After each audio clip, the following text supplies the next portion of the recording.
What's up mga talentado? For today's video ay magluluto naman tayo ng kare-kare. Walang special sa reseping ito. Ito'y pangkaraniwan lang. At ang napili nating karne na gagamitin ay buntot ng baboy. So mag-umpisa tayo sa pagpapakulo. As usual, palalambutin muna natin ang buntot ng baboy dahil medyo matigas yung parte na to. Pakuluan natin sa tubig, lagyan natin ng luya, bawang, sibuyas, laurel, paminta at asin. At pakuluin natin hanggang sa lumambot ito. Mga 15 to 20 minutes okay na siya dahil naka-pressure cooker naman tayo. At habang pinapakulo natin yan, i-prepare natin ang ating mga gulay. So, meron tayong pechay, talong, sitaw, at puso ng saging.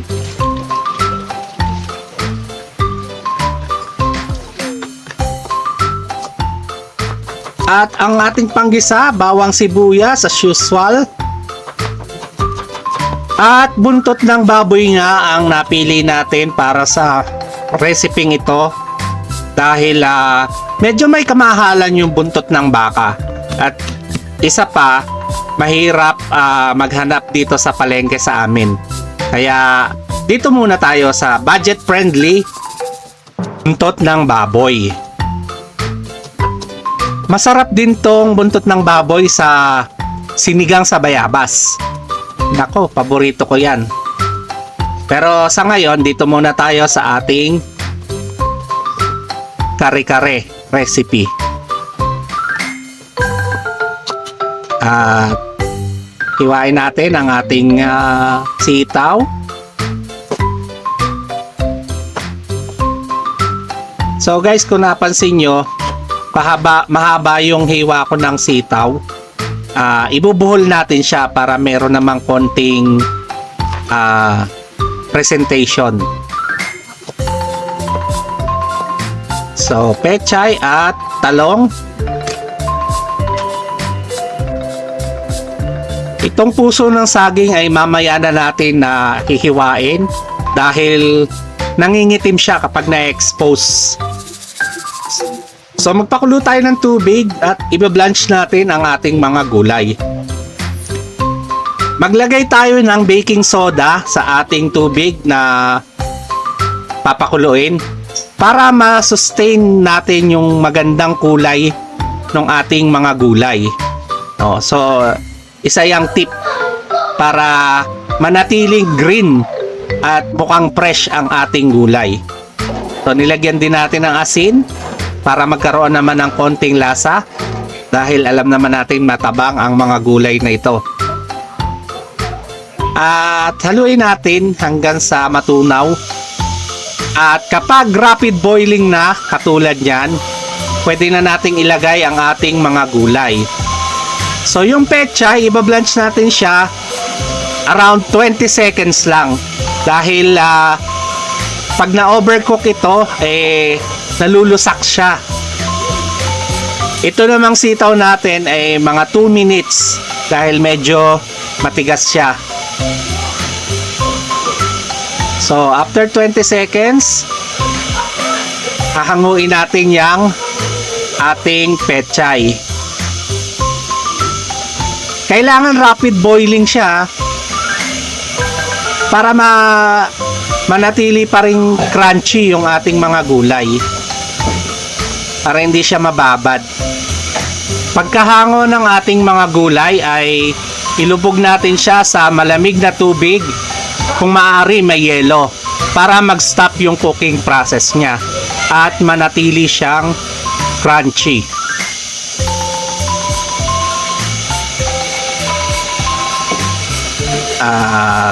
Ayan, okay na ang sitaw natin.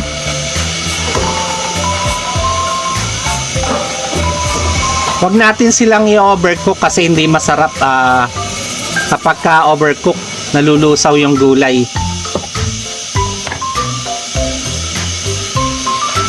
Ito namang puso ng saging natin ay pakukuluan natin ng 5 hanggang 7 minutes dahil ito ay matigas.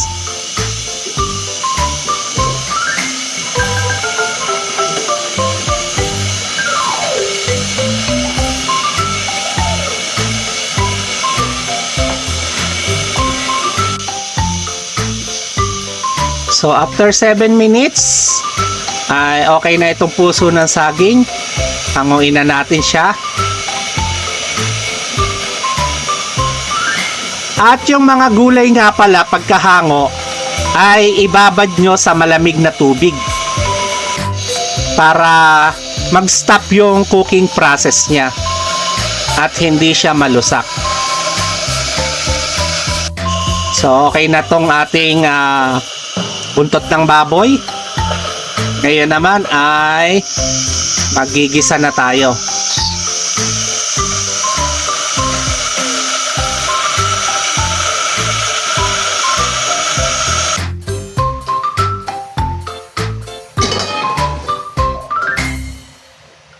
So magpain tayo ng mantika at gagawa tayo ng anato oil. Sa kumukulong mantika, ilagay lang natin yung atswete. At huwag nyong i-overcook din to. As long as nakuha na natin yung magandang kulay, okay na siya.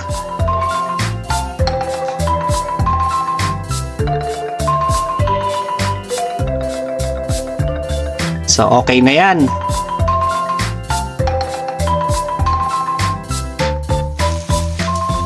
Ngayon naman ipa-fry natin ang ating talong.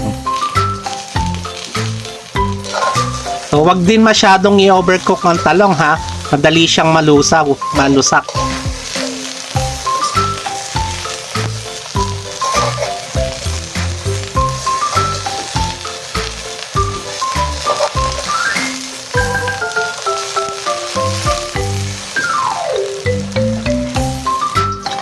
At okay na siya.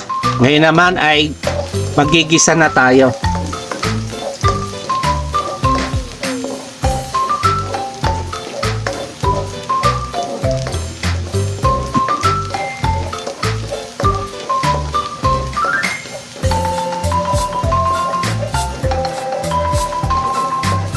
Kapag nagbo-brown na siya, pwede na nating ilagay yung ating sibuyas.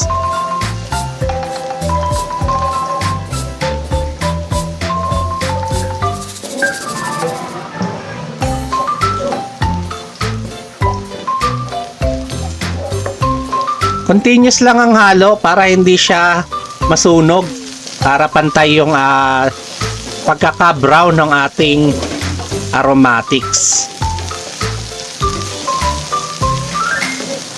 Kapag yung ating sibuyas ay translucent na,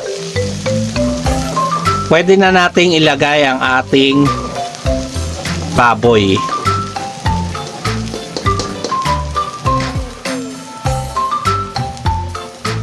At ayan nga, pinalambot na natin yan.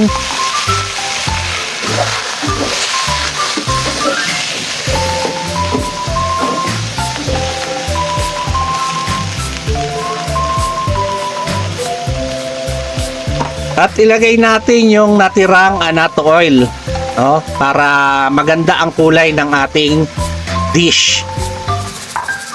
Kapag maganda ang kulay ng inyong dish or ng inyong niluluto, ay siguradong matatakam ang mga makakakita nito. Mas attractive kasi ang pagkain kapag makulay siya.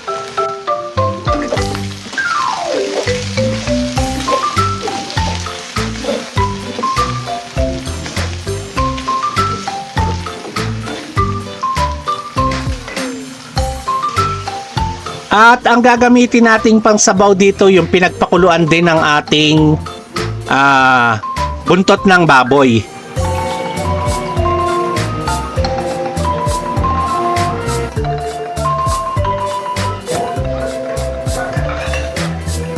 So, I-simmer lang natin siya ng konti. And then, hahanguin na natin yan. At gagawa tayo ng peanut sauce. So, hindi na natin masyadong pinatagal dahil malambot naman na yung ating baboy. Pangit naman kung nalulusak na siya.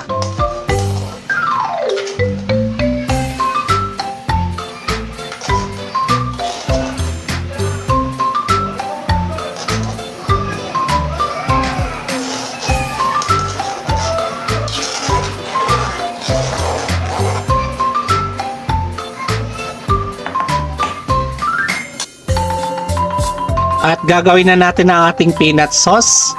Lagay natin ang ating giniling na mani. Hindi to peanut butter, hindi siya yung peanut butter na matamis. Pinagiling natin siya. May nabibili niyang sa palengke. Or kung wala, pwede naman yung peanut butter.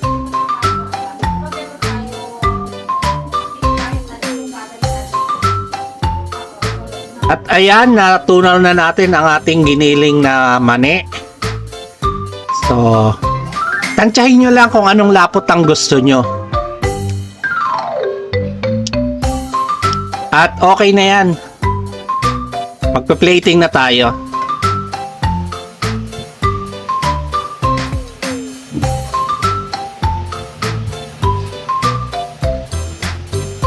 Napaka-importante ng pagpa-plating sa mga niluluto natin, lalo na kung ihahain natin to sa mga bisita natin, no? Dito kasi mas nakakadagdag ng attraction at mas nakakatakam kapag maayos at maganda ang pagkaka-plate ng niluto nating dish.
Kung umabot ka sa parte ng bidyong ito, maraming salamat sa iyong panonood. At sa mga bago nating viewers, palambing naman po dyan. Please subscribe and follow my YouTube channel, Henyo Talentado. Please follow also my Facebook page, Henyo Talentado. At kung nagustuhan nyo ang bidyong ito, please comment, like, and share para mapansin tayo ni YouTube. Pakiclick na rin ang bell button or notification bell para sa mga panibagong videos update. Salamat!